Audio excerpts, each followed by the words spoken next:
पिछले कंटेंट में हम लोगों ने पढ़ा था relative lowering of vapour pressure, first qualitative property. अब बारी है उस टॉपिक पर न्यूमेरिकल करने की। तो देखिए आपके सामने फॉर्मूला जो हमने लास्ट क्लास में डिराइव किया था, P not A minus P S over P not A is equal to X B. X B क्या है? Mole fraction of solute, B for solute. P not A vapour pressure of solvent, P S for vapour pressure of solution, P not A vapour pressure of solvent. X B का formula आप जानते हैं, N B over N A plus N B. N B क्या है? Number of mole of solute. N A क्या है? Number of mole of solvent. N B क्या है? Number of mole of solute. Number of mole का formula आप जानते हैं, given mass over molar mass. Number of mole given mass over molar mass. Weight of solute molar mass of solute. Weight of solvent molar mass of solvent. बहुत simple. अच्छा, अब Na plus NB को आप Na के equal लिख सकते हैं। ऐसा क्यों? इसका मतलब यह है कि आपने Nb को इग्नोर कर दिया, ये आपने इग्नोर कर दिया। इसे आपने इग्नोर क्यों किया? कि सॉल्वेंट की क्वांटिटी ज्यादा होती है, सॉल्यूट की क्वांटिटी बहुत कम होती है। पानी ज्यादा होता है, नमक कम होता है। अगर आप पानी में नमक घोलेंगे तो पानी बहुत ज्यादा है और नमक बहुत कम है, तो नमक को पानी के रिस्पेक्ट में इग्नोर कर दिया, क्योंकि बहुत कम है, इग्नोर मार दिया। तो Nb को इग्नोर मार दिया, Na इज इक्वल टू हो गया। तो इग्नोर कर दीजिए, Na आ जाएगा आपका। ठीक है, तो चलिए यहां से Nb को इग्नोर कर दीजिए। इसका मतलब यह है कि सॉल्यूट सॉल्वेंट के रिस्पेक्ट में बहुत कम है, बहुत कम क्वांटिटी में। ठीक है, ये इग्नोर कर दिया, Nb ओवर Na। अब आपने number of mole of B का फॉर्मूला रख दिया, weight of B over M B, और नंबर ऑफ मोल ए का फॉर्मूला रख दिया, weight of A over M A. बस एम ए को ऊपर इंटू कर दीजिए, वेट ऑफ ए को इससे इंटू कर दीजिए, ये आपका फॉर्मूला बन गया। तो ज्यादातर क्वेश्चन आपको यहीं से आएंगे, इसी फॉर्मूले से आएंगे। P not A minus P S over P not A, W B over M B, M A over W A. Vapour pressure of solvent, vapour pressure of solution, vapour pressure of solvent, weight of solute, molar mass of solute, molar mass of solvent, weight of solvent.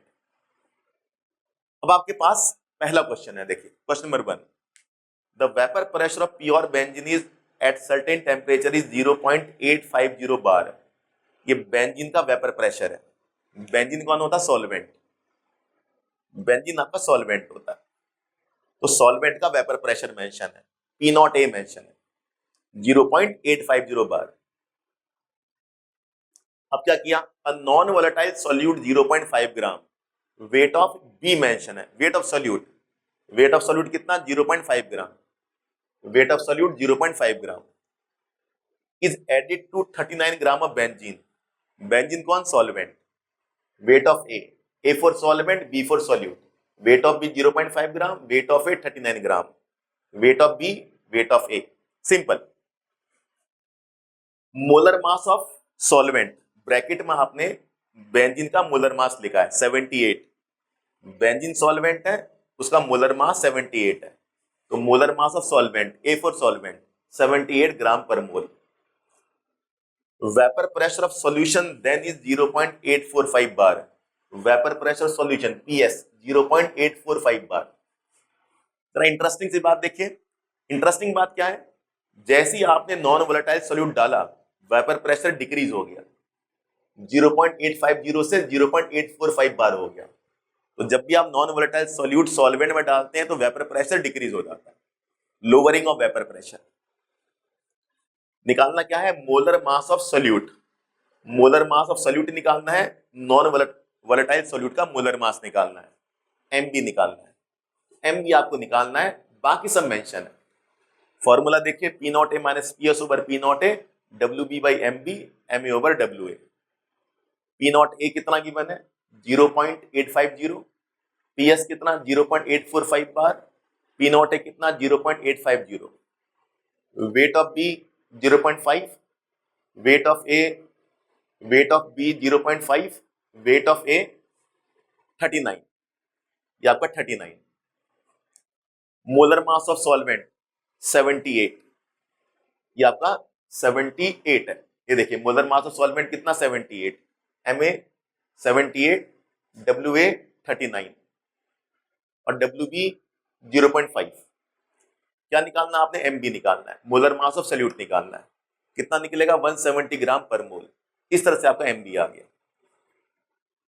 तो बच्चों molar mass of solute आपका MB है, वही आपने निकालना है। बाकी सब मेंशन है, देखिए सब कुछ मेंशन है। पी नॉट ए मेंशन है, डब्ल्यू बी मेंशन है, डब्ल्यू ए मेंशन है, एम ए मेंशन है, पी एस मेंशन है, एमबी निकालना है। सारी चीज मेंशन है, एमबी निकालना है। इस तरह से पहला क्वेश्चन आपका सॉल्व हो गया। Question number 2, vapour pressure of water at 298 kelvin is 23.8 millimetre mercury. Water का वेपर प्रेशर मेंशन है, पी नॉट ए मेंशन है 23.8 मिलीमीटर मरकरी, ये वाटर का वेपर प्रेशर मेंशन है। 50 gram of urea is dissolve in 850 gram of water. 50 gram of urea, weight of B, urea का weight given है 50 gram of urea, urea क्या है solute. 850 gram of water, weight of A, weight of solvent given है 850 gram. Calculate the vapour pressure of water in solution. जब water solution की form में हो तब उसका वेपर प्रेशर निकालना है, पीएस निकालना है, ये आपको पीएस निकालना है। Vapour pressure of water given है, सॉल्वेंट गिवन है, वेपर प्रेशर ऑफ सॉल्यूशन निकालना है। पी नॉट ए गिवन है, पीएस निकालना है। एक तो वाटर कौन सा होगा, प्योर हो गया, एक वाटर सॉल्यूशन की फॉर्म में हो गया जिसके अंदर नॉन वोलेटाइल सॉल्यूट डिसॉल्व है, उसी का वेपर प्रेशर निकालना है, PS. Lowering of vapour pressure, P not A minus PS भी निकालना है, इसे लोअरिंग ऑफ वेपर प्रेशर कहते हैं। अगर मैं P not A minus PS को पी नॉट ए से डिवाइड कर दूं तो ये relative lowering of vapour pressure हो जाएगा। Vapour pressure of solution, lowering of vapour pressure, relative lowering of vapour pressure. हमें P not A minus PS निकालना है, पीएस निकालना है। पहले पीएस निकालेंगे फिर P not A minus PS निकालेंगे। अगर एग्जामिनर पूछता है relative lowering of vapour pressure निकालो तो फिर हमें ये भी निकालना पड़ता है, रेशो निकालना पड़ता है। चलिए स्टार्ट करते हैं। अब हमें एमबी और निकाल लें। What is MB? Molar mass of urea. B कौन है आपका सॉल्यूट, यूरिया। यूरिया क्या है, NH2 CONH2। एग्जाम में गिवन होगा। नाइट्रोजन कितने 2, 2 इंटू 14। हाइड्रोजन कितने 2, 4, 4 इंटू 1। कार्बन कितने 1, 1 इंटू 12। ऑक्सीजन कितने 1, 1 इंटू 16। ये सारा मिला के कितना आएगा 60 आएगा, 60 ग्राम पर मोल। ये यूरिया का मोलर मास हो गया, ये यूरिया का वेट, ये यूरिया का molar weight. Molar mass of water, water कौन है H2O, 2 प्लस 16, 18 ग्राम पर मोल। बस फॉर्मूले में पुट कर दीजिए एक एक करके। P not A minus PS, P not A कितना 23.8, पीएस हमें निकालना है, P not A 23.8, weight of B 50, M A 18, M B आपका 60, वेट ऑफ ए 850, सब कुछ गिवन। तो सिंपल से बच्चों पीएस निकल जाएगा। ये पीएस आपका निकलेगा 23.4 मिलीमीटर मरकरी। अब बताइए वेपर प्रेशर ऑफ सॉल्वेंट कितना 23.8, सॉल्यूट डालने पर वेपर प्रेशर ऑफ सॉल्यूशन कितना हो गया 23.4, 23.8 से 23.4 हो गया। Lowering of vapour pressure, vapour pressure low हो गया।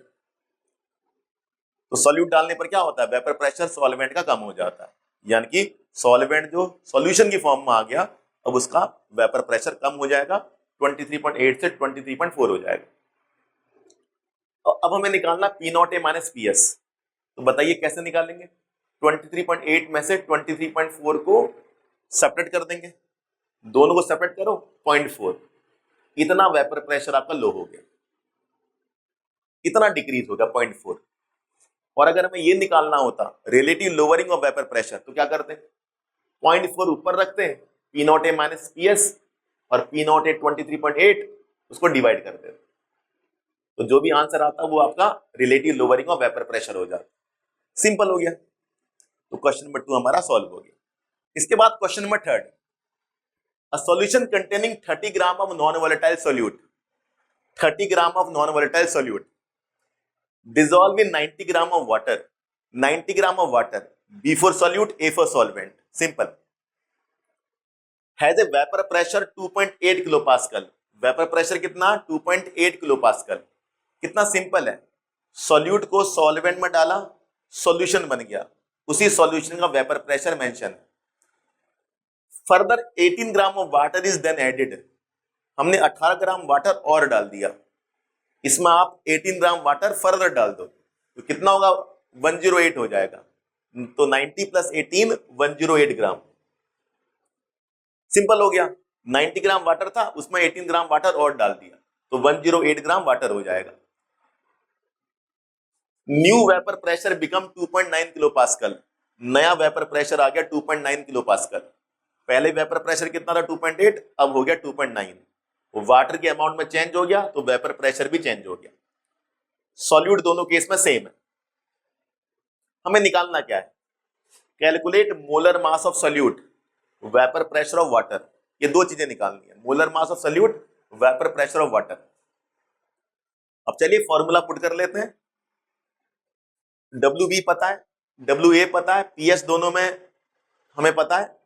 वाटर का मोलर मास कितना? 2 + 16 18, 2 + 16 18। दोनों केस में वाटर हमारा सॉल्वेंट है तो मोलर मास भी वाटर का ही होगा, सेम ही होगा, 18 18। बस P0A निकालना है, PS 2.8 मेंशन है upon P0A। Weight of B 30, weight of A 90, MA हमारा 18 और MB हमें निकालना है। तो वेट ऑफ बी कितना? 30, MA हमारा 18, वेट ऑफ ए 90, सब कुछ मेंशन है, 30 19 18। MB हमें निकालना है। फिर एक बार फॉर्मूला हम सेकंड कंडीशन के लिए लगा देंगे, सेकंड केस के लिए। P0A निकालना है, PS 2.9, PS कितना? 2.9 upon P0A। Weight of B 30, weight of A 108, MA 18, weight of B 30, MA 18, weight of A 108, MB हमें निकालना है। दोनों केस में सॉल्यूट सेम है तो MB सेम आएगा, दोनों केस में सॉल्वेंट सेम है तो P0A भी सेम ही आएगा। इक्वेशन 1 इक्वेशन 2 को डिवाइड कर दिया, P0A minus 2.8 upon P0A minus 2.9। Equation 1 second को डिवाइड कर दिया। डिवाइड करने से क्या हुआ? डिवाइड कर देने से P0A से P0A कैंसिल हो जाएगा,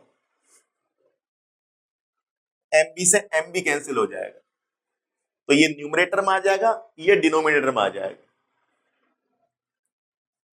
18 5 जा 90, 5 6 जा 30, 6 न्यूमरेटर में आ जाएगा। 18 6 जा 108, 6 5 जा 30, 5 डिनोमिनेटर में आ जाएगा। 6 न्यूमरेटर में, 5 डिनोमिनेटर में। क्रॉस मल्टीप्लाई कर देंगे, क्रॉस मल्टीप्लाई करते ही P0A आ जाएगा, कितना? 3.4 किलो पास्कल। P0A क्या है? Vapour pressure of water, solvent का वेपर प्रेशर। इस P0A को यहां पुट कर देंगे, चाहे यहां पुट कर दीजिए, एक ही बात है। हमने इक्वेशन 1 में पुट कर दिया P0A को, तो P0A कितना? 3.4, यहां पुट कर दिया 3.4, 2.8, 3.4, 30, 18, 90, MB निकल जाएगा। कितना निकलेगा MB? 34 ग्राम पर मोल। इस तरह से बच्चों दोनों केस आ गए, MB भी निकल गया, P0A भी निकल गया, P0A निकल गया, MB निकल गया। ये एनसीईआरटी क्वेश्चन है और पीछे आंसर में थोड़ा डिफरेंस है। वो डिफरेंस इसलिए है क्योंकि एनसीईआरटी वालों ने इस क्वेश्चन में एनबी को इग्नोर नहीं किया। हमें पता है जब हम फॉर्मूला डिराइव कर रहे थे तो एनबी इग्नोर कर रहे थे, उन्होंने एनबी इग्नोर नहीं किया। तो अगर आप इस मेथड से करेंगे तो भी एग्जाम में आपको नंबर उतने ही मिलेंगे। अगर आपको इग्नोर नहीं करना तो आप इग्नोर मत कीजिए, तो वही आंसर मिलेगा जो एनसीईआरटी में दिया हुआ है। एक और कंटेंट के साथ हाजिर होंगे बच्चों। Thanks for watching this.